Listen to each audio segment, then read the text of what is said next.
Ada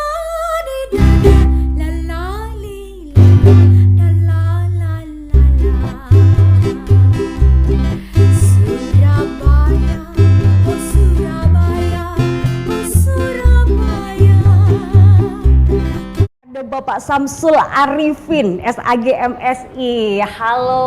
Halo, assalamualaikum warahmatullahi wabarakatuh. Waalaikumsalam warahmatullahi wabarakatuh. Saya panggilnya harus Mas Sam ya? Wajib. Oh wajib. Masam. Biar- Bolak-balik tetap Masam. Oh iya benar. MAS, iya benar ya. Mas Sam tetap begitu. Apa kabar Mas Sam? Alhamdulillah sehat selalu untuk warga Surabaya. Alhamdulillah. Ya harus panggil Mas ya. Iya. Mas Sam. MAS SAM ya sama aja tetap ya. Dibolak-balik tetap Mas Sam. Tetap Mas Sam. Oke. Mas Sam, ini kalau kita ngomongin permasalahan dan isu-isu strategis yang menurut Mas Sam ini harus menjadi perhatian dan perencanaan pembangunan transportasi itu khususnya itu seperti layanan yang seperti apa sih, Mas Sam? Pertama harus ada kajian akademik. Wajib dilakukan di setiap kita menentukan koridor-koridor itu. Tingkat partisipasi masyarakat sejauh mana secara akademik, tingkat kebutuhan masyarakat sejauh mana secara akademik, konektivitas antara Trans Jawa Timur dengan daerah-daerah penyangga, tadi disampaikan oleh Pak Deddy Diansah, itu sejauh mana kebutuhannya.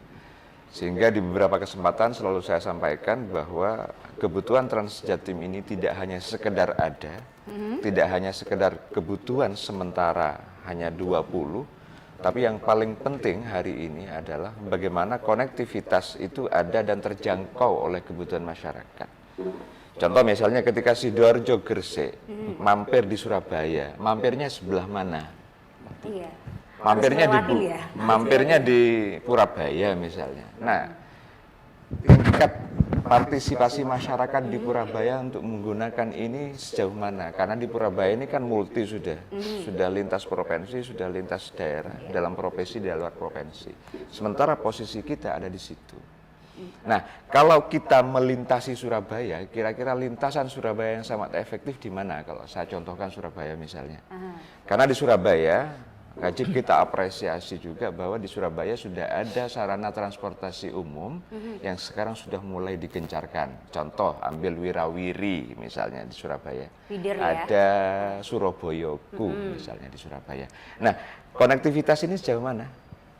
Di Gresik sampai di Bunder. Di Bunder ini kira-kira yang akses ke Bunder mana? Kebutuhan masyarakat ini antara Bunder dengan Manyar kira-kira tinggi mana? Meskipun Bunder itu adalah terminal, di Manyar itu pusat orang ketemu perlintasan ketika orang mau masuk tol yang dari arah Gresik sendiri, dari arah Lamongan dan lain sebagainya. Nah, ini butuh kajian akademik menurut saya. Ada visibility study yang harus kita tonjolkan di situ. Sehingga kita menganggarkan untuk penambahan, ada rencana penambahan itu betul-betul tepat sasaran. Kita sudah mulai melakukan inovasi dari harga misalnya 5.000, ini sangat terjangkau sekali. Sangat terjangkau. Untuk kebutuhan ekonomi sangat terjangkau. Pertanyaannya apakah fasilitas yang disediakan oleh pemerintah itu sudah sesuai dengan kebutuhan jangkauan masyarakat apa enggak? Sarana yang kita ada 20 unit ini apakah sudah cukup dengan kebutuhan? Gitu ya. Kalau tadi Surabaya saja ada sekitar 3 juta penduduk, ya, kira-kira dari 3 juta penduduk ini berapa persen yang menggunakan transportasi umum? Kita bisa lihat perbatasan antara Surabaya Sidoarjo di setiap pagi berapa ratus ribu kendaraan yang melintasi itu. Sore berapa, di weekend berapa, gitu kan? Ini kan ada ukuran. Kalau nggak salah di 2019 perlintasan Surabaya Sidoarjo, tepatnya di Waru. Di mana itu perbatasan ya, perbatasan Waru itu kurang Bundaran lebih Waru situ ya? Bundaran Waru itu kurang lebih 500.000 kendaraan roda 2. Lantas di mana posisi Trans Jatim untuk membantu ini biar terurai? Nah, itu baru perbatasan, belum lagi kita berbicara pusat kota Surabaya. Pusat kota Surabaya di mana? Terus kemudian kehadiran Trans Jatim ini di mana? sehingga bisa mencakup kebutuhan itu. Saya kira ini masih butuh kajian-kajian yang lebih detail lagi, sehingga mengurai, ya tujuan mengurai untuk mengurangi emisi dan lain sebagainya ini betul-betul bisa terjadi dengan baik.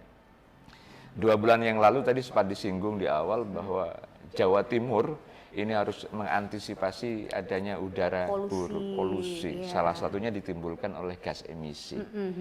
Nah, sehingga waktu itu gambaran Jabodetabek yang sudah teridentifikasi, maka Jawa Timur harus mengantisipasi. Kami sampaikan di beberapa kesempatan kepada Dinas Perhubungan bahwa ada terobosan baru tentang evaluasi gas emisi kendaraan-kendaraan umum misalnya. Bagaimana kita mengevaluasi kendaraan yang sudah di atas 10 tahun misalnya. Ya. Kalau di Singapura evaluasinya kendaraan yang sudah di atas 5 tahun. Di Hong Kong 5 tahun, di Amerika 5 tahun. Coba kita terapkan di Jawa Timur ini yang sudah di atas 10 tahun kira-kira apa? Karena itu adalah salah satu penyebab rusaknya udara.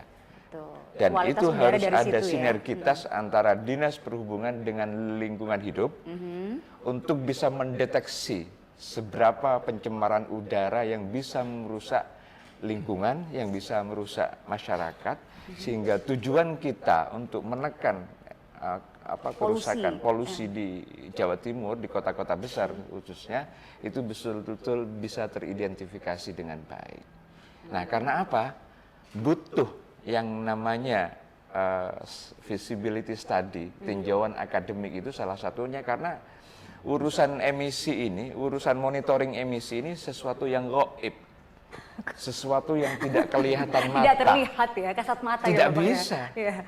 Meskipun kacamata kita tebal berapapun, kita tidak bisa melihat seberapa jauh tingkat kerusakan udara yang disebabkan oleh emisi ini.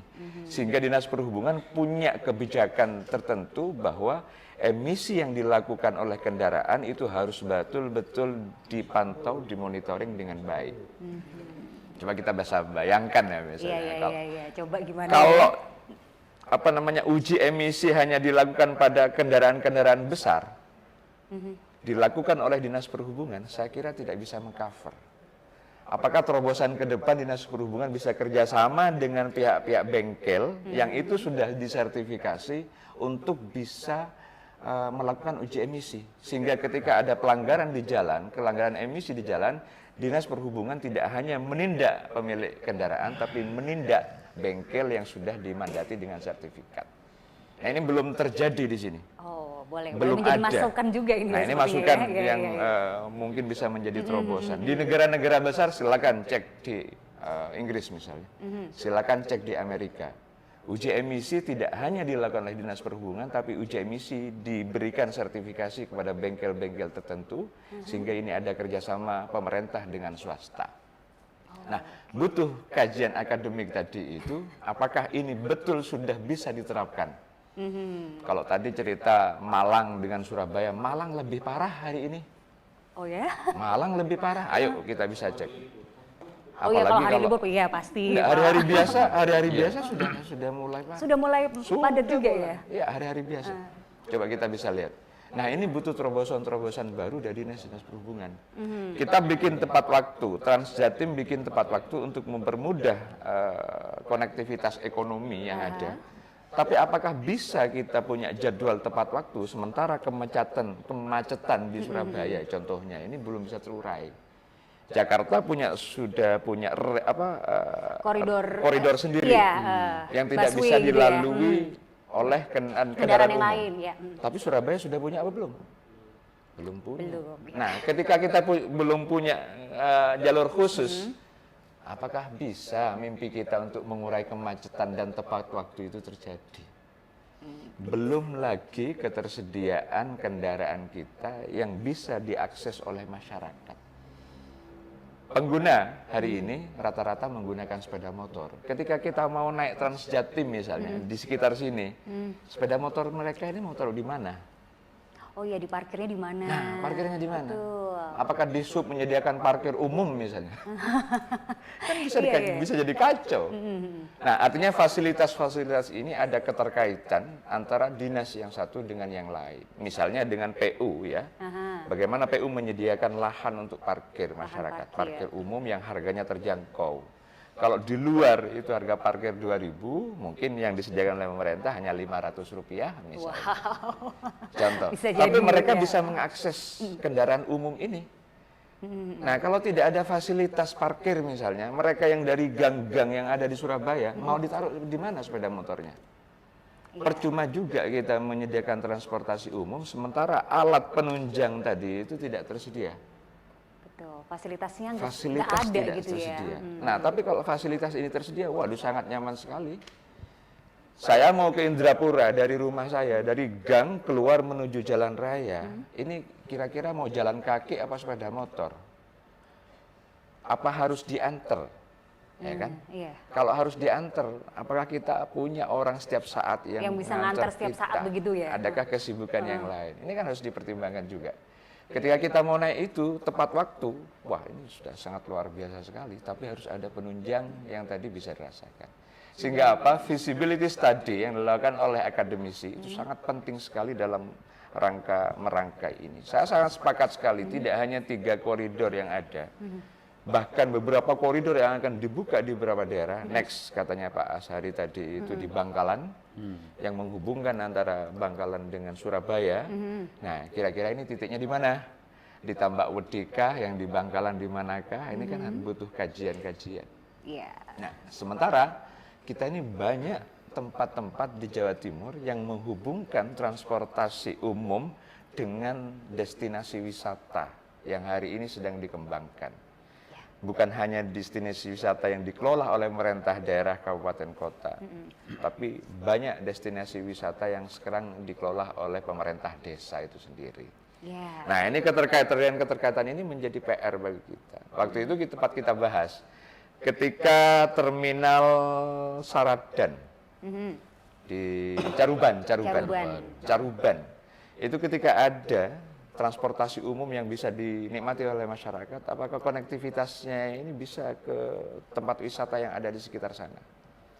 Ketika Malang tadi sempat disinggung, apakah bisa terkoneksitas dengan destinasi wisata yang ada di Batu, yang ada di Malang Selatan, yang ada di Malang kota sendiri? Nah, ini yang memudahkan. Sehingga yang terakhir, yang ketiga, nah, butuh sosialisasi dari pemerintah, kita, eksekutif, legislatif, dan seluruh komponen yang ada untuk bisa tersampaikan perihal gagasan cemerlang dilakukan oleh pemerintah Jawa Timur, dalam hal ini Gubernur, Desub, Pak Inisiasi DPRD, dalam hal ini Komisi D, ini bisa diketahui oleh masyarakat. Sehingga inisiasi ini adalah bentuk kerja real, bentuk kerja nyata oleh pemerintah, baik itu eksekutif maupun legislatif, yang bisa dirasakan oleh masyarakat. Jadi ini bukan hanya inisiatif gubernur, bukan hanya inisiatif DPR, bukan hanya inisiatif dinas, tapi ini adalah hasil pemikiran bersama yang kita godok dalam sebuah kebijakan transportasi di Jawa Timur yang namanya Transjatim.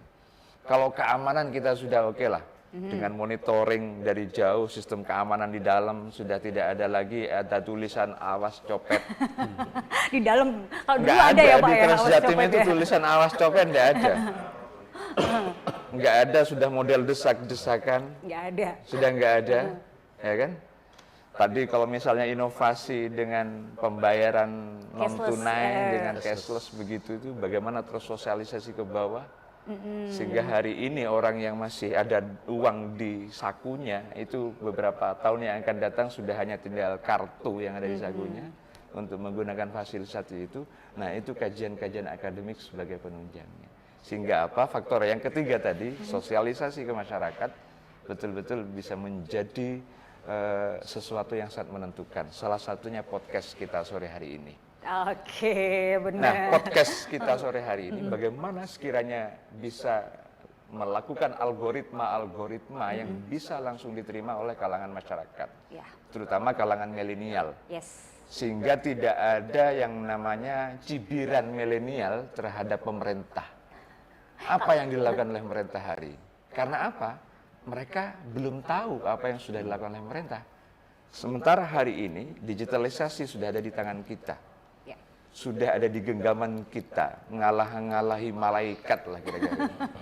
Bangun tidur, kita itu tidak sempat berdoa, tapi sudah langsung lihat status. Langsung Mau dilihat ke kamar handphonenya mandi, ya. itu kita masih meriksa status kita sudah dibaca oleh berapa orang. Iya. Tapi Dinas Perhubungan punya tanggung jawab besar bagaimana podcast kita ini tidak hanya mempunyai subscriber yang di bawah 200, tapi dalam 1 bulan ke depan bagaimana Dinas Perhubungan dalam channel YouTube-nya itu minimal sudah tembus 10.000 subscriber. Bagaimana caranya? Ya silakan nanti lakukan dengan tim kreatif. Karena apa? Kita ini butuh sosialisasi, Pak. Iya. Dan anggaran sosialisasi kalau kita lihat di jalanan ada billboard, ada apa segala macam, ini kan dalam rangka sosialisasi tuh. Iya. Nilainya sangat besar sekali. Nah ini sesuatu yang sangat efektif untuk bisa sosialisasi masyarakat. Bagaimana informasi yang kita sampaikan tadi mulai dari pakar dan ketua komisi dan kita-kita anggota ini bisa betul-betul diakses oleh masyarakat, terutama kaum digital. Kalau bahasa hari ini adalah kaum Gen Z. Gen Z. Ya, Gen Z. Nah, saya ingin nebeng di situ. Kenapa saya nggak mau dipanggil Pak? Oh iya bener, iya. Biar muda terus ya berarti ya. Nah, rotok menolak tua kira-kira. Iya, Ini Mas, salah Mas, satu Mas. kolaborasi yang harus kita tingkatkan antara kebijakan ya pemerintah dan sosialisasi yang dilakukan oleh pemerintah sehingga betul-betul tepat sasaran. Nah, dari situ kita berharap ada kontribusi pikiran dari generasi milenial ini, generasi Gen Z ini tentang bagaimana postur program, rencana pemerintah yang bisa dilakukan. Karena jujur aja sekarang yang muda-muda ini kadang-kadang lebih kreatif Ya. dari situ. Bukan karena soal kecerdasan ya, soal kreativitas itu bukan karena soal kecerdasan. Karena hari ini mengikuti perkembangan ini bisa lebih ditangkap daripada kita-kita yang sudah tua. Ya. Milenial itu lebih gampang mencari sesuatu. Apa yang dilakukan oleh Dinas Perhubungan di negara mana misalnya begitu itu. Apa kemudian perkembangan hari ini. Contoh misalnya kalau bicara perhubungan, kita tidak bisa niru ke Saudi Arabia.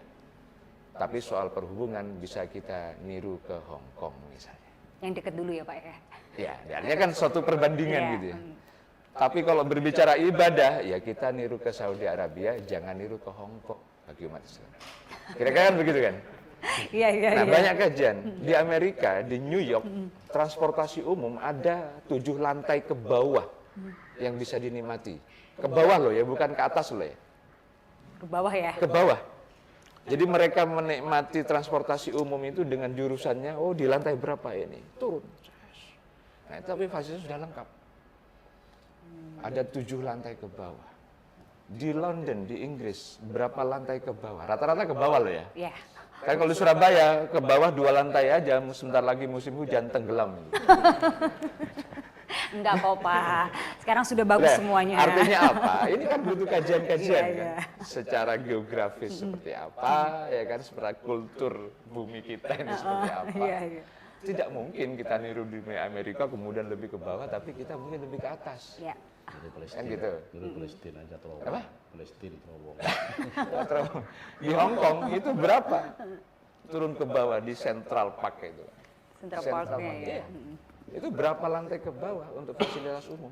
Dan itu sudah bisa mengakses ke beberapa negara lewat jalur darat itu. Nah, berapa tahun lagi kita akan bisa seperti itu. Maka ketika ada percepatan pembangunan, kita sangat respect banget. Kita sangat respect banget ketika ada percepatan pembangunan. Apapun caranya ya. Bahwa di situ ada risiko politik yang harus ditempuh oleh pemerintah, itu saya pikir sesuatu yang harus dihadapi. Ya. Tapi percepatan pembangunan sangat penting. Kita iri loh, Hong Kong itu baru merdeka tahun 98. Iya. Ya enggak? Hong Kong itu merdeka tahun 98. Tapi bagaimana hari ini? Mereka tidak punya pertanian, mereka tidak punya industri, ya kan? Mereka tidak punya sesuatu yang menjadi ciri khas. Tapi hari ini dia percepatan pembangunan dan perekonomian luar biasa. Lebih cepat ya perkembangannya ya. Jauh lebih cepat ya. Sementara di Indonesia kita ini sudah merdeka 78 tahun yang lalu. Apa yang bisa kita nikmati dari kota besar seperti Jakarta? Kalau tadi Pak Adi Diansa itu misalnya, kita Surabaya ini kota terbesar kedua di Indonesia, apa yang kita rasakan hari ini? Selain mengurai banjir, ya kan?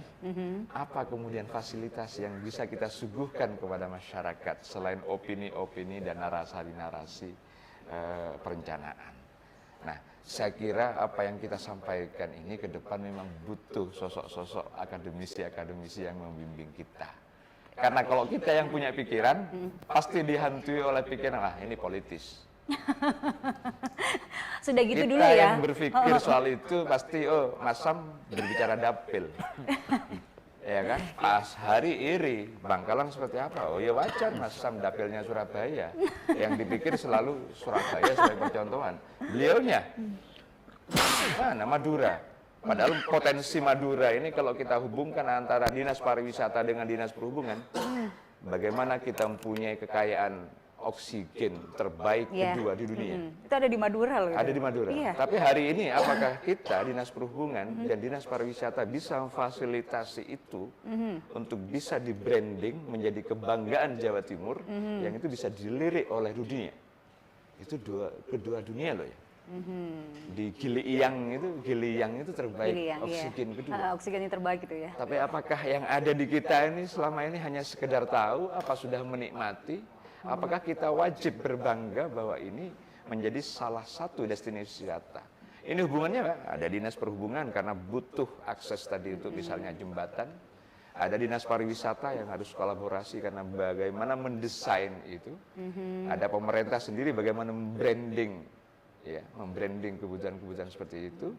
Yang kemudian kita sendiri sebagai warga Jawa Timur merasa bangga. Ada hotel yang layak. Betul. Ada tempat sebagai penyangga destinasi wisata yang lain.